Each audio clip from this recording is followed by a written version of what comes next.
ভোরের আলো ফোটার আগেই শুরু হয় ব্যস্ততা। রাজধানীর গাবতলী মোহাম্মদপুর বেড়িবাঁধের পাশে বিজিবি মার্কেটে প্রতিদিন সকাল ৬টা থেকে ৯টা পর্যন্ত জমে ওঠে দেশের সবচেয়ে বড় মাছের আড়ত দীপনগর। মাত্র ৩ ঘন্টায় এখানে বিক্রি হয় ২ থেকে আড়াই কোটি টাকার মাছ।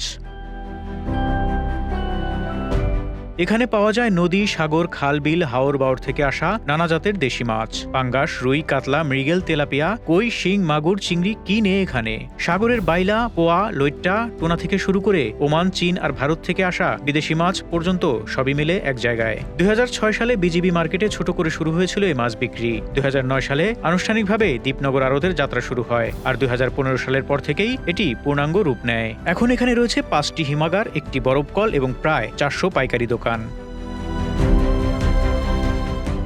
ব্যবসায়ীরা জানান, জ্যান্ত মাছের পাইকারদের বিনামূল্যে পানি সরবরাহ করা হয়। এতে প্রতিজনের প্রায় ৫০০ টাকার সাশ্রয় হয়। তার উপর যাতায়াত সহজ, চাঁদাবাজি মুক্ত পরিবেশ আর ওজনে কারচুপির ভয়ও নেই। সব মিলিয়ে এটি হয়ে উঠেছে ঢাকার সবচেয়ে জনপ্রিয় ও নির্ভরযোগ্য মাছের আড়ত। মৎস্য ব্যবসায়ীরা জানান, প্রতিদিন এখানে বিক্রি হয় প্রায় ৪০,০০০ কেজি পাঙ্গাস মাছ, যা দেশের অন্য কোনো আড়তে দেখা যায় না।